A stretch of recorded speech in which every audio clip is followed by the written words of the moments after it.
Communication is the foundation for the construction, maintenance, and resolution of conflict. Communication creates the reality around us. Therefore, the way that we frame our emotions and our needs can initiate or resolve a conflict. Through this course, I found that my skills include being an active listener and empathizing well with others. I also found that I have a collaborative style of conflict management as I cooperate with others to try to find a solution that satisfies the needs of both parties. My patterns are my flight gremlins. Whenever I feel insecure or uncomfortable in a situation, I have a tendency to flee. There is value of conflict in negotiating change, and we saw this in the mediation practices and final, as we were able to take out the people and emotions from stories and focus more on the needs, and we did this in an inviting rather than forceful manner. Accountability in relation to conflict management means taking responsibility for what you can control, so your emotions and the way that you approach situations.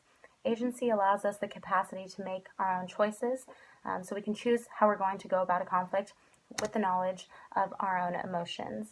And this is very empowering because we can find the best alternative to a negotiated agreement, also referred to as BATNA, and we can protect ourselves from entering into an agreement or a resolution that does not make us happy. Identity needs include feeling lovable, competent, ethical, or in control, and I feel like this is the base of conflict. Once we understand that we all have similar identity needs but incompatible goals, we can come to more productive resolutions. In regards to organizations and national and international relations, I wanted to talk about systems theory. Homeostasis states that systems desire any sort of equilibrium, but this isn't always healthy or true.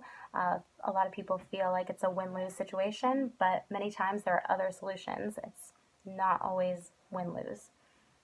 As far as culture and institutions, they definitely shape the way that we think about things and our beliefs. So if we go to a school that gives us certain holidays off, it's going to shape us to believe that that holiday, that religion, that culture is the superior or the right one. And so when we come across other people with different cultures and beliefs, it can create conflict. And for the last learning objective, I want to talk about our group project. We researched fracking, and there were two sides to the conflict, and we found that it's difficult to come to a resolution because there's so many dynamic and extreme factors. So it's hard to say how we go about finding a solution, but we can gain a better understanding of both sides, and I think that's a learning experience in itself.